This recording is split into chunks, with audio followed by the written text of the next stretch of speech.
El éxito puede darte fama, dinero y admiración, pero también puede hacer casi imposible el distinguir el cariño sincero del interés.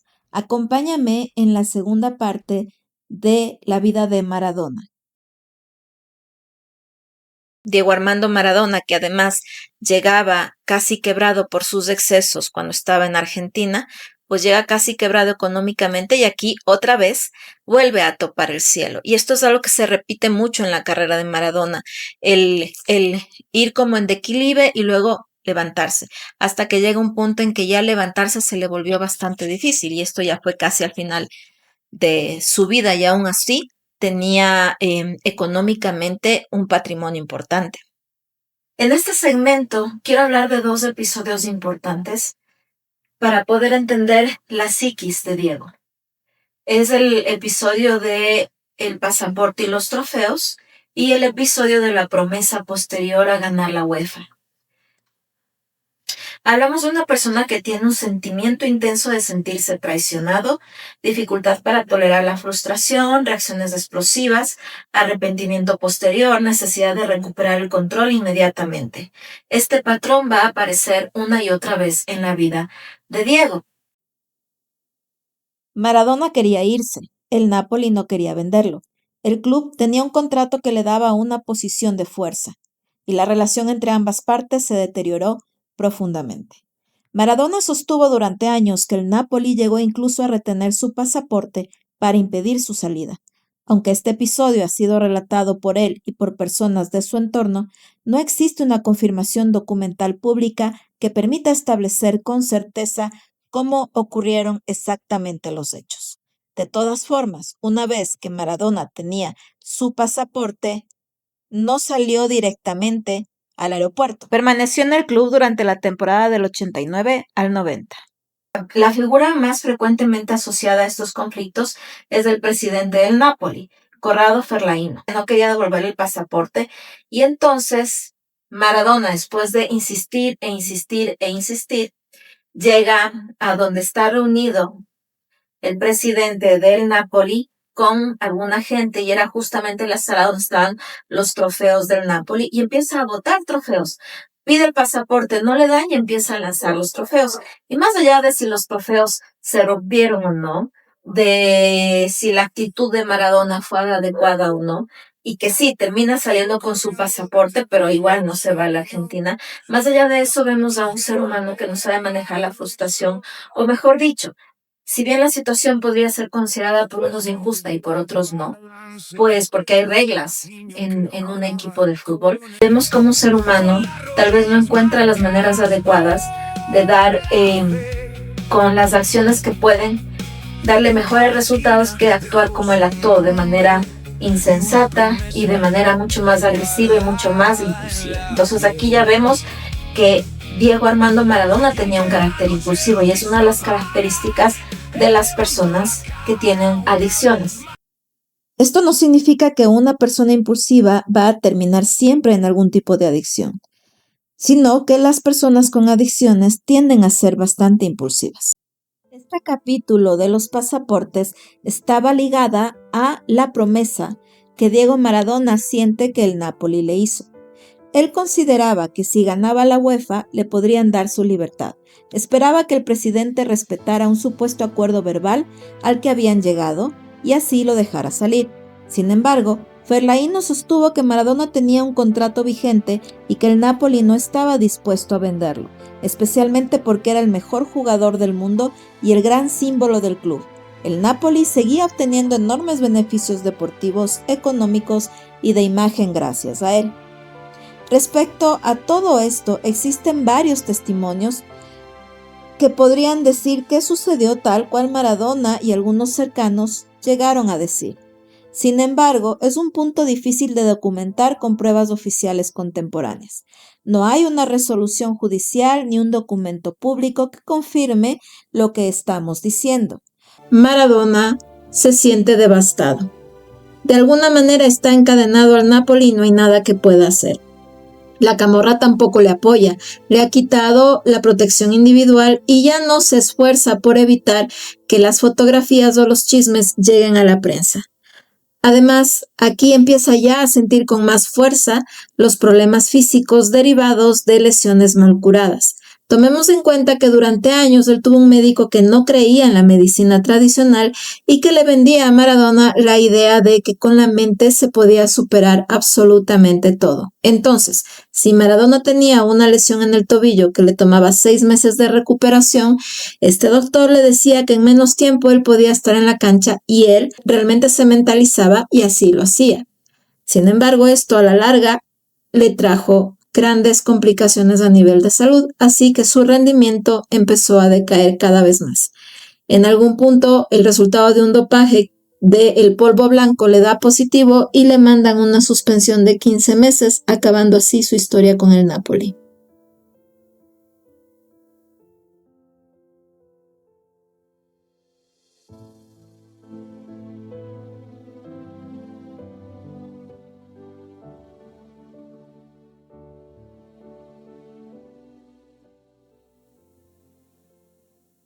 La autobiografía escrita por Maradona, titulada Yo soy el Diego de la gente, funciona como una pieza clave porque muestra cómo él mismo participó en esta construcción del ídolo. Y yo me atrevería a ir un poquito más allá y no solo decir que él mismo participó en esta construcción del ídolo. Y aquí quisiera preguntar cómo se debe sentir estar rodeado de gente y estar profundamente solo, porque no sabes en quién confiar. Los excesos en la vida de Maradona, como hemos venido viendo, no solo estuvieron en la parte de su vida privada con consumo y etcétera, en la parte de él como deportista excediéndose al límite, llevando al límite a su cuerpo en los partidos, sino también en su vida amorosa. Y él tuvo una pareja desde muy temprana edad, que fue Claudia Villafañe, con la cual hubieron muchos problemas, celos, traiciones, y a la final terminó divorciándose de ella. Se casó, luego se divorció, pero él siempre reconoció que ella fue una figura importante, incluso ya divorciado, cuando él va a Cuba, ella sigue apoyándole. Hubieron dos etapas. La primera etapa fue del 2000 al 2004. Maradona llegó a Cuba el 18 de enero del año 2000, pocos días después de sufrir una grave crisis de salud en Punta del Este, en Uruguay, relacionada con el consumo del polvito blanco. Estuvo al borde de la muerte según médicos que lo atendieron en ese momento. ¿Dónde vivió en esa época? Él fue a un centro que se llamaba La Pradera. Este centro era un exclusivo complejo médico y de recuperación de La Habana, impulsado por Fidel Castro. Al inicio Maradona va pensando que en pocos meses va a regresar, pero ellos ya tenían planeado de que Maradona se iba a quedar ahí mucho tiempo, y incluso su figura fue usada de alguna manera promocionar lo que es la medicina en Cuba, sobre todo en el ámbito, en este caso podríamos hablar del ámbito del consumo, de cómo manejar precisamente a este tipo de pacientes. Campaña al inicio a que se recupere en este lugar. Hay fotos, si consigo algunas las van a poder ustedes ver mientras yo hablo de esto, y se ve que tenía fiestas, que estaban en la piscina, que comía lo que él quería, que físicamente no había un cuidado de su cuerpo. Supuestamente el tratamiento implicaba una desintoxicación de drogas, seguimiento médico, rehabilitación física, atención personalizada, mucha libertad de movimiento, salir con relativa facilidad. Estuvo ahí 4 años la primera vez, aunque hubo viajes ocasionales a Argentina y a otros países. Durante esos años se generaron críticas de algunos periodistas y testigos que afirmaban que seguía llevando una vida poco disciplinada para alguien en rehabilitación. En abril del 2004, él sufrió una nueva crisis médica grave en Argentina con problemas cardíacos y respiratorios. Posteriormente fue ingresado en un hospital psiquiátrico para un tratamiento de desintoxicación, y tras una batalla judicial logró volver a Cuba en septiembre del 2004. Ya no fue en la primavera inicialmente, sino en el Centro Nacional de Salud Mental de La Habana, un centro mucho más estricto y controlado. Y aquí sí hubo una diferencia importante y hubieron logros que se pudieron ver tanto en la parte anímica y en la parte física de Maradona. Las autoridades argentinas dejaron claro de que si él incumplía el tratamiento podía enfrentar consecuencias legales relacionadas con su tutela judicial. Aquí hubo desintoxicación del polvo blanco, supervisión psiquiátrica, control de recaídas, evaluación médica integral y restricción de actividades externas.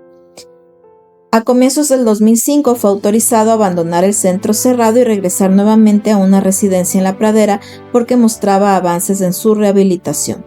Poco después viajaría a Colombia para realizarse el famoso bypass gástrico que le permitió perder más de 50 kilos porque él ya tenía una obesidad mórbida.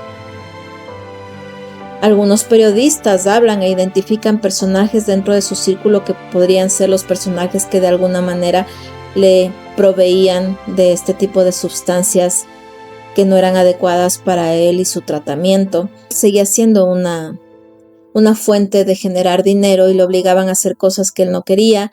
Una época estuvo bastante bien, incluso tuvo un programa en la televisión argentina que me parece que se llamaba La Noche del 10. Físicamente se le veía bastante recuperado, pero en el tiempo él volvió a recaer y volvió a enfrentarse a este fantasma tan terrible que era su vida de excesos. Maradona murió el 25 de noviembre del año 2020 a los 60 años. Su muerte no cerró su historia, su muerte multiplicó su historia. Su figura sigue generando amor, rechazo, análisis y disputa, tal vez porque Maradona nunca fue únicamente un futbolista, fue un niño pobre cargando el sueño de una familia, un cuerpo extraordinario sometido realmente a exigencias extremas. Un sujeto vulnerable convertido en un monumento y en un hombre que incluso en sus caídas siguió representando para muchos la posibilidad de que alguien nacido desde abajo pudiera tocar el cielo. Y aquí quiero ser súper sincera con ustedes, y es que yo tenía mis reservas de hacer un programa sobre Maradona porque nunca fue una persona que me despertara curiosidad. Creo que yo era muy crítica con respecto a Maradona y a todo lo que él implicaba, y precisamente muy crítica como lo somos muchos cuando se habla del consumo y etcétera. Cuando yo entré a estudiar psicología empecé a ver las cosas desde una perspectiva muy diferente y precisamente decidí hacer este documental porque quería ir más allá de esa conducta humana que alguna vez pude haber criticado y pude haber juzgado. Quería entender al hombre, quería entender qué había, cuál era su historia. Y a medida que me fui adentrando en la investigación de su vida, de sus logros, de sus caídas, fue un ser humano que nació con una capacidad extraordinaria, que también tuvo muchos defectos, que sus conductas hicieron daño, que hay muchas conductas reprochables, pero también que tuvo un contexto que no le ayudó, que no le facilitó la vida, que haber enfrentado lo que él enfrentó desde tan pequeño seguramente dejó un vacío muy grande en su corazón y muchos miedos y muchas cosas, muchos fantasmas a nivel emocional que él nunca supo otra forma de afrontar. Creo que Maradona se debe a su época, a lo que vivió, al contexto en el que fue desarrollándose cada capítulo de su vida.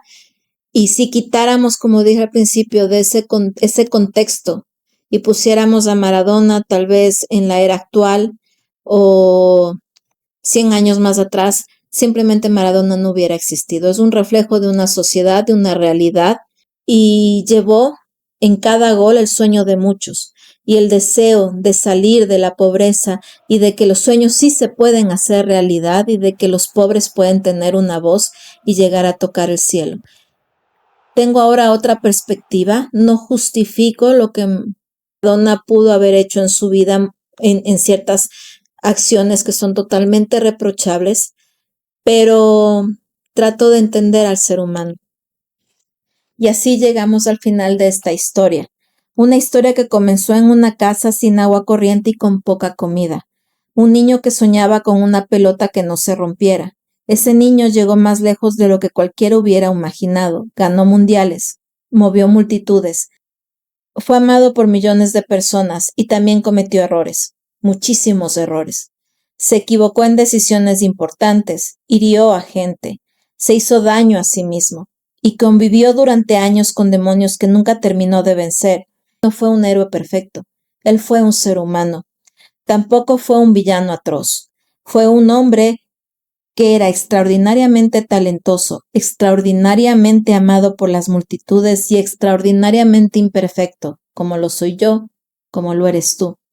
Y quizás la mejor forma de recordar a Diego no sea quedándose únicamente ni con sus goles ni con sus errores. Y tal vez ahí, justamente ahí es donde termina esta historia.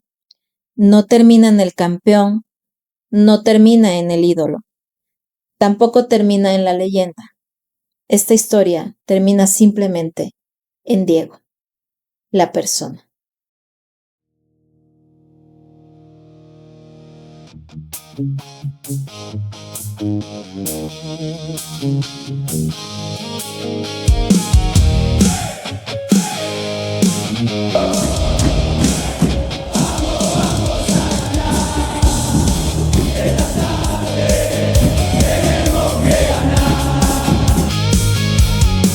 Nació corriendo detrás de un sueño, con los zapatos llenos de barro y sol.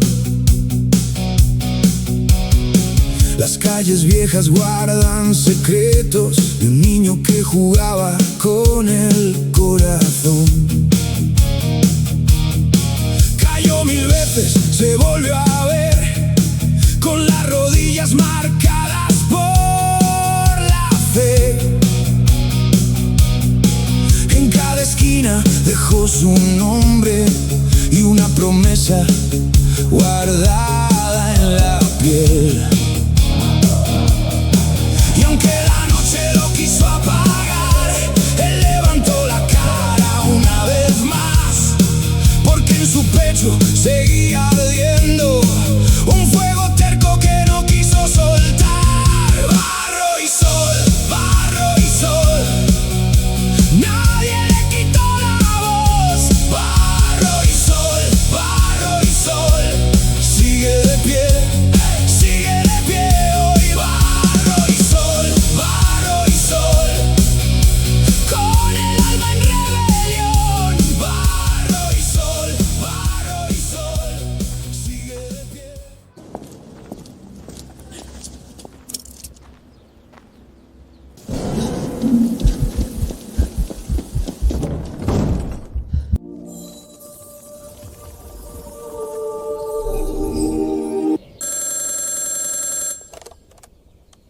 ¿Por qué me siento así? Cuéntame tu historia.